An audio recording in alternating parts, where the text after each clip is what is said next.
आप सभी को जय मसीह की गुड मॉर्निंग। सुबह के समय एक बार फिर से हम आप सभी का स्वागत करते हैं। एक बार फिर से हम अपनी क्लास में आगे बढ़ेंगे और क्लास में आगे बढ़ते हुए देखेंगे कि परमेश्वर का वचन हमसे क्या कहना चाहता है और क्या बातचीत करना चाहता है। इस विषय में आज हम चर्चा करेंगे और आज हम निर्गमन की किताब और उसका 14 अध्याय पढ़ेंगे, लेकिन वो भी लाल समुद्र को पार करने के विषय में चर्चाएं जो है हमारी लगातार चल रही हैं, कैसे उन लोगों ने पार किया हुआ है। चैनल को लाइक करें, सब्सक्राइब करें, शेयर करें, बहुत तेरे लोगों तक ये चैनल पहुंचे और बहुत तेरे लोग इससे शिक्षा प्राप्त कर सकें और सीख करके प्रभु की महिमा में वो सब आगे बढ़ सकें और उसके राज्य की बढ़ोतरी के लिए काम कर सकें। क्योंकि परमेश्वर का वचन कहता है, खेत पक चुके हैं पर मजदूर थोड़े हैं, खेत के मालिक से दुआ करो कि वो भेजे मजदूरों को। हालेलुया। और मजदूर कौन? मजदूर कौन? परमेश्वर के दास। वो एक ऐसे मजदूर हैं जो उसके खत्ते में हर एक विश्वासी को जो मसीह के नाम पे है उनको वो बटोरता है। चलिए क्लास में आगे बढ़ते हैं। इस्राएलियों को आज्ञा दे कि वे लौटकर मिगदोल और समुद्र के बीच, देखिए अब यह है कि यहोवा ने मूसा से कहा। किसने? यहोवा ने मूसा से कहा। एक बार फिर परमेश्वर का दर्शन मूसा को मिला और मिल करके उसने कहा इस्राएलियों को आज्ञा दे कि वे लौटकर, भाई कहां तक चले गए हैं, वहां से अब लौटने की बात करता है। लौटकर मिगदोल और समुद्र के बीच फिहाहिरोत के सन्मुख बाल सपोन के सामने अपने डेरे खड़े करें, उसी के सामने समुद्र के तट पर डेरे खड़े करें। अब वो समुद्र के सामने अपने डेरे जो है वो वहां पे खड़े करें। यहां पे हम देख रहे हैं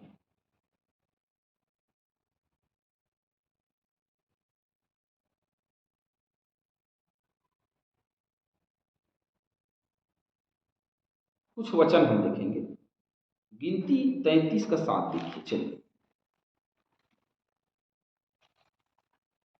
देखिए, नगरों के विषय में जानना ये हमारे सुसमाचार का प्रचार का वो नहीं है, लेकिन कि वो नगर कहाँ पे है। कई लोग बोलते हैं कि इसका आगे क्या वर्णन है, आपने बताया नहीं, इसका और कहाँ कहाँ पे है। तो शहर के विषय में हम प्रचार नहीं कर रहे हैं। जो प्रचार करना है वो ये है कि इस पद से हमको प्रचार करने की शिक्षा क्या मिलती है, वही हम देख रहे हैं। तो लौट कर मिगदोल समुद्र के बीच जब वो आगे बढ़ चुके हैं, वहां से लौटना है।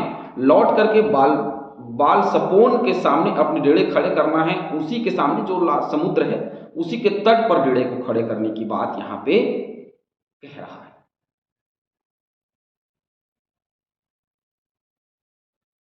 चलिए देखते हैं। एक वचन है जिस पे हम आगे जो है वो अपना वीडियो बनाएंगे। वो है निर्गमन की किताब और उसका 13वां अध्याय 21वां पद, जो मैंने कहा ना, मार्ग दिखाने के लिए मेघ के खंभे और रात के उजियाले देने के लिए आग के खंभे। ये हमारा विषय जो है मैंने अभी चलती में कर दिया। अभी इसका अध्ययन मैं कर रहा हूँ, आगे के क्लास में उसका वीडियो बनाया जाएगा। इस बात को आप याद रखना, ठीक है? क्योंकि एक मैसेज मुझे आ चुका है और कहा गया कि आपने बड़े आसानी से उसको बता दिया, उसमें बहुत गहरा अध्ययन। मुझे भी पता है वो गहरा अध्ययन है, थोड़ा सा मुझे अध्ययन करने का समय है और उसको हम चर्चा करेंगे, आगे उसको हम देखेंगे। लेकिन उससे पहले हम आगे बढ़ रहे हैं। तो गिनती की किताब 33 का 7,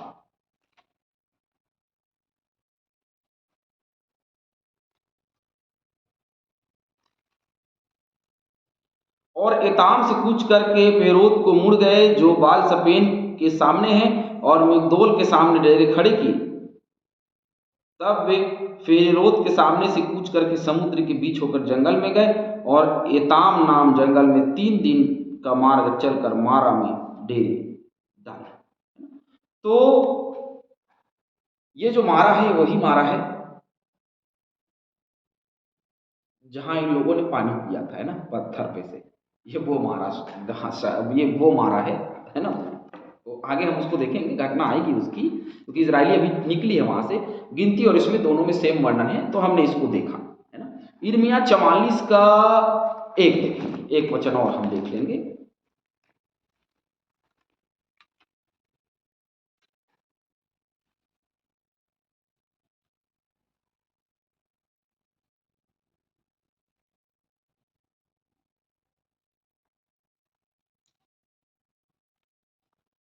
जितने यहूदी लोग मिस्र देश में मिगदोल, तहपन्हेस और नोप नगरों और पत्रोस देश में रहते थे, उनके विषय यिर्मयाह के पास यह वचन पहुंचा। मिगदोल है ना, मिगदोल के विषय में ये चर्चा हमको मिली।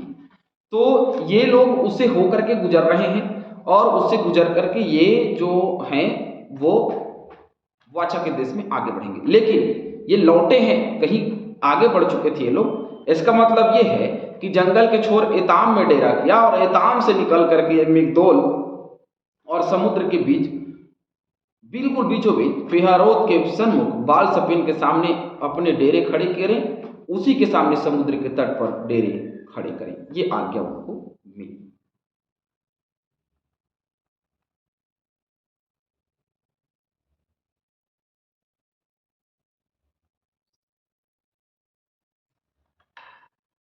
तब फिरौन इजरायलियों के विषय में सोचेगा, वे देश की उलझनों में फंसे हैं और जंगल में घिर गए हैं।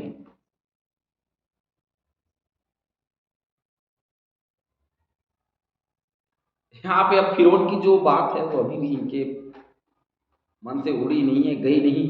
तो परमेश्वर ने कहा, तब फिरौन इजरायलियों के विषय में सोचेगा, वे देश की उलझनों में फंसे हैं और जंगल में घिर गए। मतलब जंगल में घिर गए, इनको समझ नहीं आ रहा है कि हमको कहाँ जाना है, कहाँ जाना है। ये जो है वो फिरौन राजा जो है वो ये बात को सोचेगा।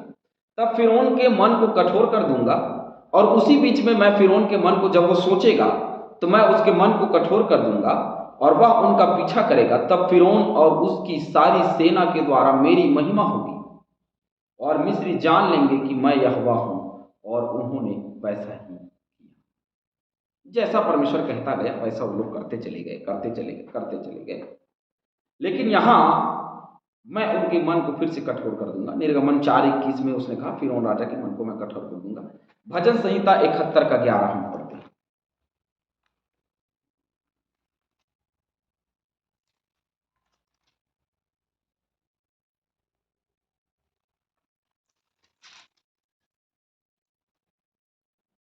परमेश्वर ने उसको छोड़ दिया है, उसका पीछा करके उसे पकड़ लो, क्योंकि उसका कोई छुड़ाने वाला नहीं है।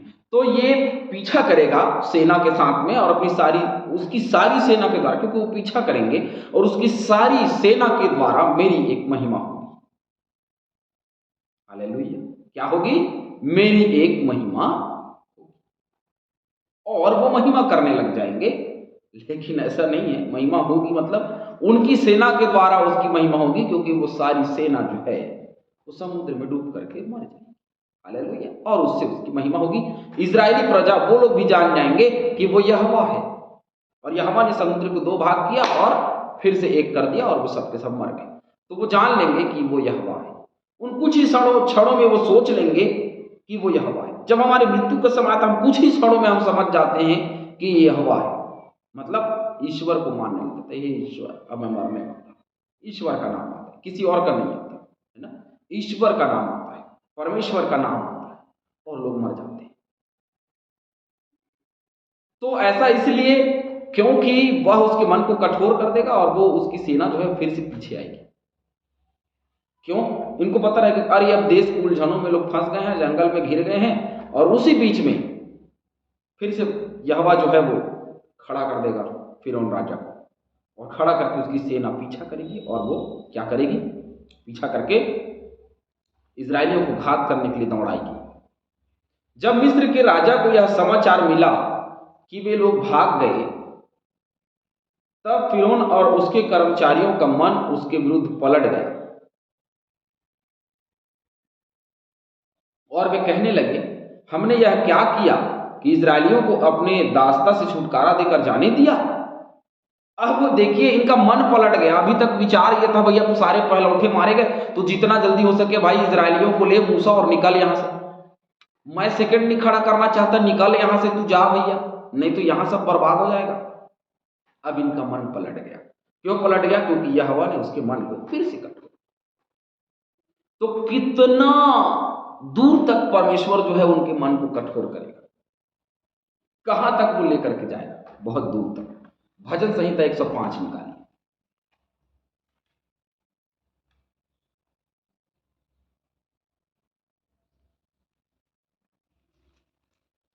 भजन संहिता 105 का 25 हम पढ़ेंगे। उसने मिस्रियों के मन को ऐसा फेर दिया कि वे उसकी प्रजा से बैर रखने और उसके दासों से छल करने लगे। हालेलुया। उसने अपने मूसा को और अपने चुने हुए हारून को भेजा। उन्होंने उनके बीच उसकी ओर से भांति भांति की चिन्ह और हाम के देश में चिन्ह और चमत्कार दिखाए। तो ये जो मिस्रियों के मन को क्या कर दे रहा है, कठोर कर दे रहा है, उसके कर्मचारियों के मन को कठोर कर दे रहा है। तो परमेश्वर हमारे विरुद्ध में किसको कितनी दफा कठोर कर सकता है? बहुत बार। और उस कठोरता के देखते हुए हम भाग जाएं, ऐसा कुछ नहीं करें। उसके साथ में बने रहें, उसके धर्म के काम को करते रहें, उसके धार्मिकता के झीलम को पाएंगे, उसके जीवन में आप बने रहें। तो ये जो इजरायली प्रजा है जिसके पीछे अभी फिरौन की सेना आने वाली है, ये डेरे किए हुए समुद्र के निकट में परमेश्वर ने इनको छुड़ाया और ये दिखाना चाहता था, ये बताना चाहता था, कि उनके लिए एक गवाही ठहराना चाहता था कि तुमको कैसे मैंने बचाया। आमीन, हालेलुया। और इसके द्वारा प्रभु की महिमा होने पाएगी और वो कहेगा कि वो कहेंगे सब मिल करके कि ये यहोवा का काम है, और वो जान लेंगे कि मैं यहोवा हूँ, अर्थात सबसे बड़ा प्रभु, ईश्वरों का ईश्वर, सबसे बड़ा परमेश्वर जिसने सब कुछ बनाया, मैं वो जान लेंगे। और यहाँ पे बात जो है वो बड़ी उल्टी पड़ रही है और वो कह रहे हैं कि हमने कैसे जाने दिया इजरायलियों, ये हमारी मूर्ता का काम है, हमारी मति मारी गई थी कि हमने उनको दास से छुटकारा दे दिया, उनको जाने दिया। और वो पछताने लगे। और आगे जो होगा वो घटना और भी मजेदार है। प्रभु आप सभी को बहुत ऐसे आशीष दे। आमीन।